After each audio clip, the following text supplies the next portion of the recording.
Guys, teman-teman, hari ini nak cerita sedikit pasal darah tinggi. Darah tinggi ni ramai orang ada darah tinggi, tetapi ramai juga yang tak tahu bahawa darah tinggi ini tak boleh baik. Dah tu kalau tak boleh baik, kenapa nak makan ubat? Kalau tak boleh baik, kenapa nak makan ubat darah tinggi, doktor? Cuba cerita kat saya, buat bazir saja. Kalau kita sekiranya makan ubat darah tinggi tak nak baik, baik tak payah makan ubat. Sebenarnya ubat darah tinggi kita makan bukan untuk bagi baik darah tinggi. Kita tak makan ubat darah tinggi untuk sembuh macam kita makan ubat demam, batuk, sesama. Kita makan ubat darah tinggi sebenarnya untuk mencegah kita mendapat serangan jantung ataupun kita panggil heart attack, dan juga untuk mencegah kita daripada kena stroke, lumpuh, dan juga darah tinggi boleh menyebabkan kematian mengejut bila mana salur darah kepala kat otak kita pecah, ataupun bila salur jantung kita tersumbat, kita akan mendapat heart attack. Selain daripada itu, darah tinggi juga boleh menyebabkan kerosakan buah pinggang bila tekanan terlampau tinggi. Tetapi perlahan-lahan dia akan rosakkan buah pinggang, dan juga boleh merosakkan mata, boleh menyebabkan buta. Tapi buta tu lambat. Buta tu lambat nak buta, jadi orang tak heran. Yang keduanya, buah pinggang rosak, orang pun tak heran sebab lambat. Tak seperti mana sakit buah pinggang disebabkan batu karang, sebab sakit. Darah tinggi tak sakit. Tetapi darah tinggi kalau tak dirawat, yang pastinya dia boleh menyebabkan kawan-kawannya datang. Dia akan panggil kawan dia, kencing manis akan datang, kolesterol, heart attack, stroke dia akan datang. Itu yang paling common adalah kolesterol dan juga kencing manis. Itu yang 3 kawan tu kan.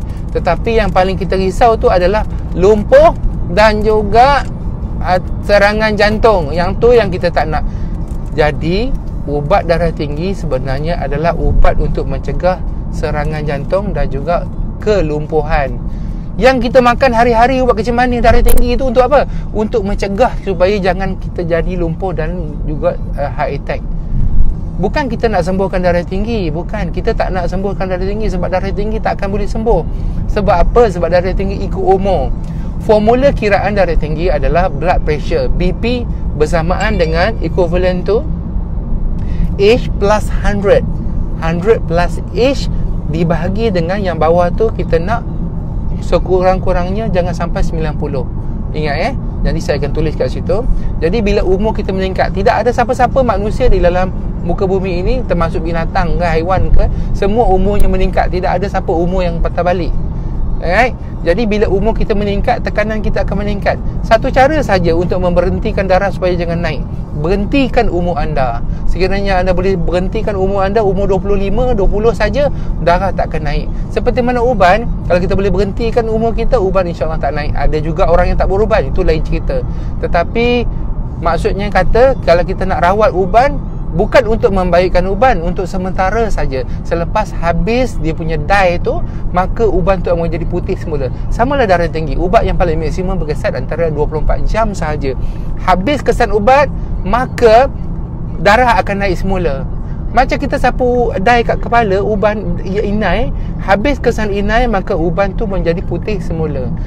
Sekiranya kita makan ubat darah tinggi kencing manis, habis kesan ubat, maka darah tu akan naik semula, tekanan darahnya. Jadi hari ni kita cek darah tinggi, kita tengok dah normal kan, kita berhenti. Salah.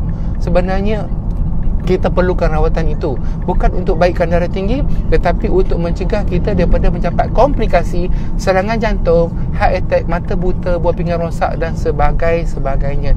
Jadi jangan salah faham. Kalau sekiranya kita nak darah tinggi sembuh baik, memang tak boleh, sebab dia memang ikut umur. Nombor 1 yang paling penting adalah genetik kita lah. Ada orang ada darah tinggi, ada orang tak ada darah tinggi. Genetik darah tinggi, makan garam, makan makanan yang mempunyai garam dan sebagainya, campur dengan stres dan sebagainya, maka kita lebih mudah kena untuk darah tinggi, lebih mudah serangan kena darah tinggi dan sebagainya. Jadi sekiranya kita ada darah tinggi, jangan salah faham, kita kena makan ubat, jangan berhenti. Okey guys, untuk apa? Untuk sebenarnya ubat darah tinggi dalam bahasa lain hashtag ubat darah tinggi adalah hashtag ubat serangan jantung dan juga stroke, untuk mencegah. Itulah sebenarnya. Alright, itu saja hari ni. Assalamualaikum warahmatullahi wabarakatuh. Jangan lupa subscribe dan follow saya. Tekan bel, ting tong. Assalamualaikum.